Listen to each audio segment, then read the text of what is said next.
सुनी लो न हमरो पुकार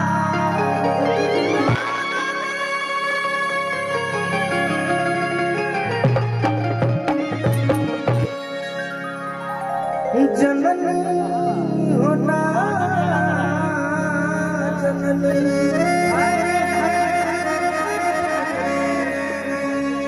जननी होना जननी जो गजब तप करे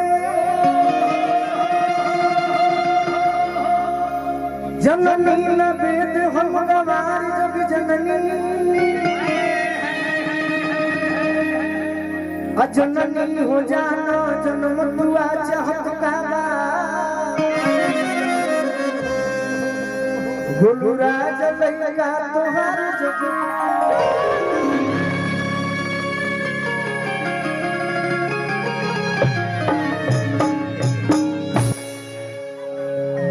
गीत संगीत बड़ा अद्भुत की चीज है सुमिरन भी करे के चाहिए तो ऐसा लगे कि आत्मा के परमात्मा से मिलन होइल आज के जो लय बारी से जगदम्बा चाचा कोनो तय में नहीं खे पहले गीत आवे कि है माया पुकी जुल्फों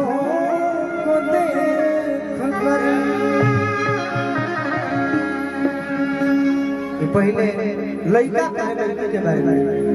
अब तो कहता है सभी हमारा सोनिया जी के चाचा कहता तारा घर पापा कहता मैं कहेंगे वो हम बहुत तरह से बीड़ा बजवैया अरे हंस पे सवार बीड़ा बजवैया हंस पे सवार अभय बाबा अरे दुआर के कर जाई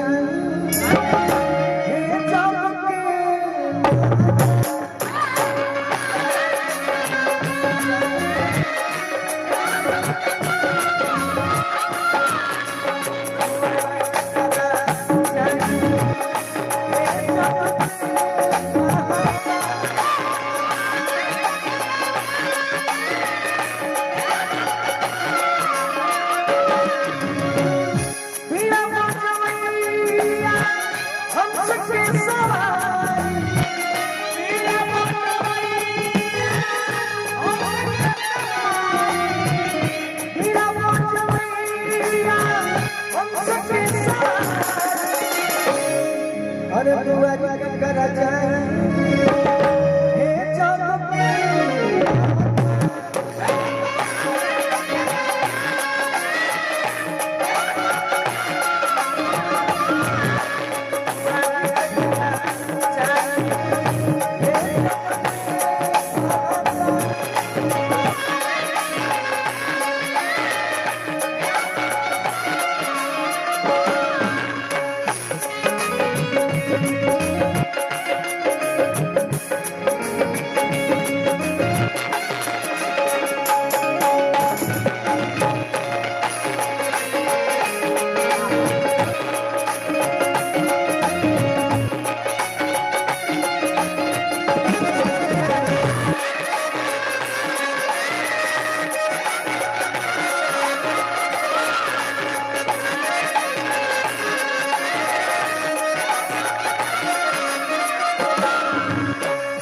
बड़े में हमरा बबलू राय जी पूरा गुजार कर वो बहाना बाजार का लिए बाकी जो प्यार जो दुलार बबलू भैया से मिल गइल बा उहे हमरा करती करते बा तू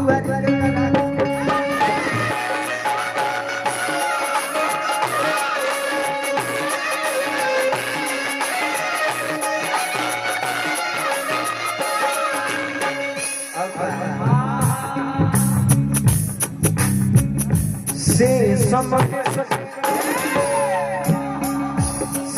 समय तू ही बनवा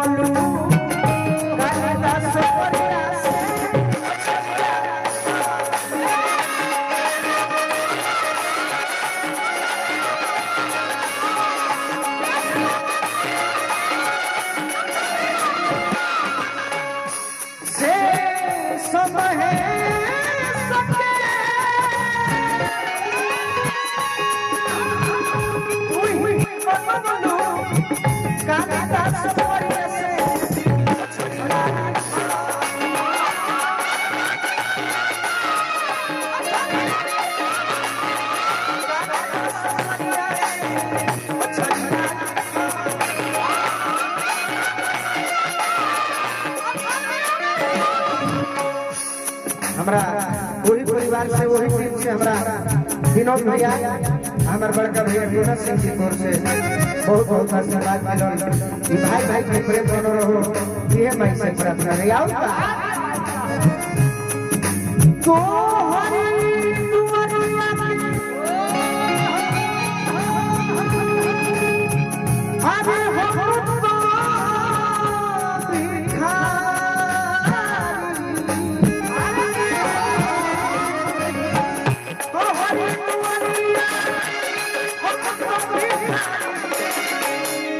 अरे अरे दुआरी के कर जाए अहे चलो